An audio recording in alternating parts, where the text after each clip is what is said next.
In the early 19th century, the Qing Dynasty, ruling China since 1644, was a sprawling empire, its reach extending from the Mongolian steppes to the South China Sea. Yet, beneath its grandeur, cracks were forming. The dynasty, led by the Manchu elite, faced internal stagnation and external pressures that would unravel its authority and set the stage for China's tumultuous transformation into a modern nation-state. The story of the Qing's fall and China's rise is one of decline, revolution, and relentless adaptation. By the 1800s, the Qing's centralized bureaucracy, once a model of efficiency, had grown corrupt and sclerotic. The population had ballooned to over 400 million, straining resources and farmland. Rural poverty fueled uprisings like the White Lotus Rebellion, 1796–1804, which drained imperial coffers.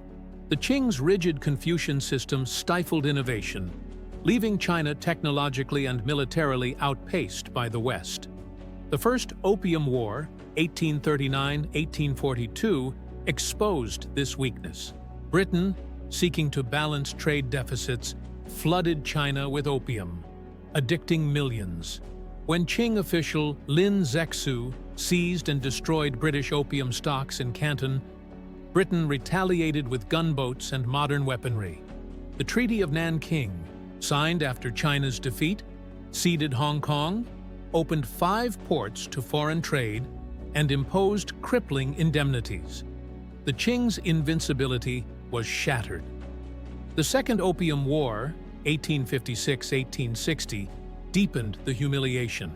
Anglo-French forces looted and burned the Summer Palace in Beijing, forcing further concessions, including the legalization of opium and extraterritorial rights for foreigners. These unequal treaties eroded Qing sovereignty as Western powers carved out spheres of influence. Meanwhile, internal rebellion erupted with the Taiping Rebellion, 1850–1864, led by Hong Xiuquan, a failed scholar who claimed to be Jesus Christ's brother. The Taiping's radical Christian-inspired movement seized much of southern China, promising land reform and social equality. The Qing, nearly toppled, survived only with regional armies led by figures like Zheng Guofan, but the war killed tens of millions and devastated the economy. The Qing launched the self-strengthening movement, 1861–1895, to modernize military and industry while preserving Confucian values. But corruption and conservative resistance stalled progress. Defeat by Japan in the First Sino-Japanese War, 1894–1895, exposed China's weakness. Public anger rose, and the Guangxu Emperor's 100 Days Reform, 1898, sought sweeping changes, only to be crushed by Empress Dowager Cixi's coup. Cixi's extravagance amid crises alienated elites. The Boxer Rebellion, 1899–1901, initially backed by Cixi, saw attacks on foreigners and Chinese Christians, but was crushed by an 8-nation alliance, further humiliating the Qing. Reformist and revolutionary ideas spread. Kang Youwei pushed for constitutional monarchy, while Sun Yat-sen's Revolutionary Alliance called for a republic. Late Qing reforms came too late. After Guangxu and Cixi's deaths in 1908, toddler Puyi inherited a crumbling throne.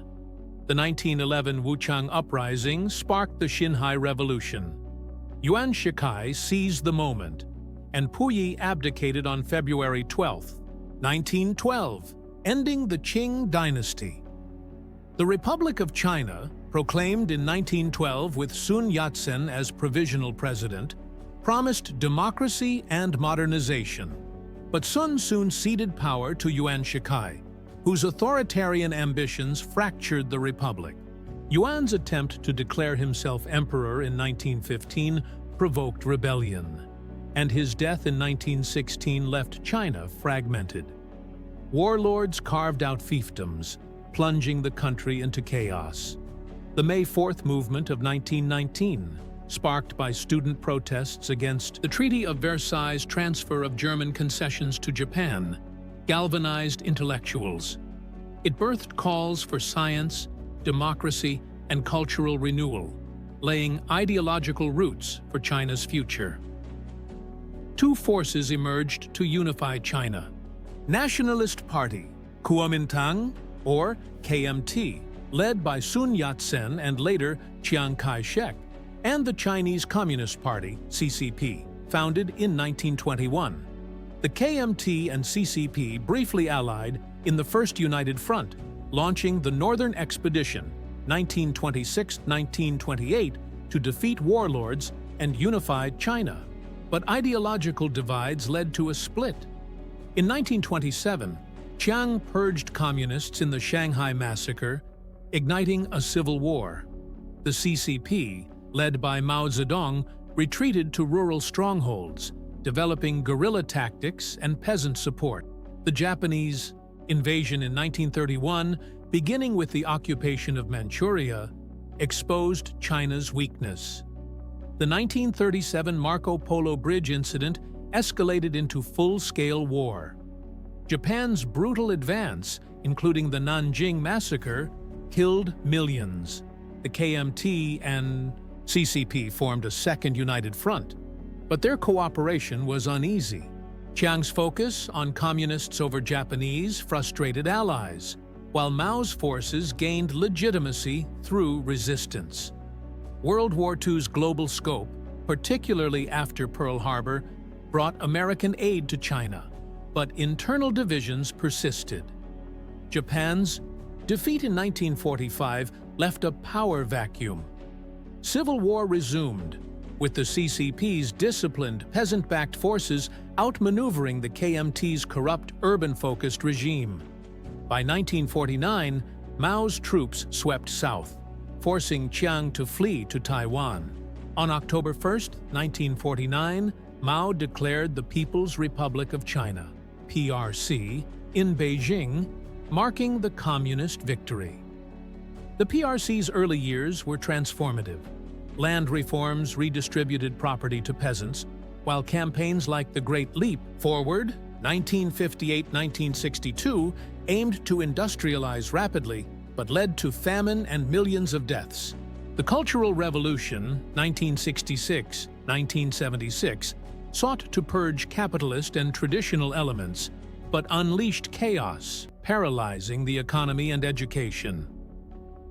Mao's death in 1976 marked a turning point. Deng Xiaoping, emerging as leader, introduced market reforms in 1978, opening China to foreign investment and private enterprise.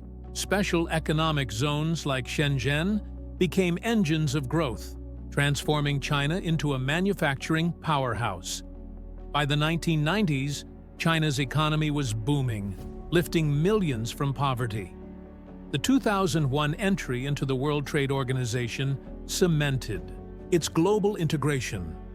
Under leaders like Jiang Zemin, Hu Jintao, and Xi Jinping, China invested in infrastructure, technology, and military modernization.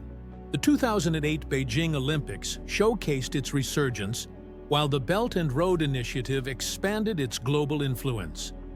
By 2020, China was the world's second-largest economy, rivaling the United States. The Qing's fall, driven by internal decay and external humiliation, ended imperial China. The century that followed, marked by revolution, war, and reform, saw China rise from a fractured, colonized land to a global superpower.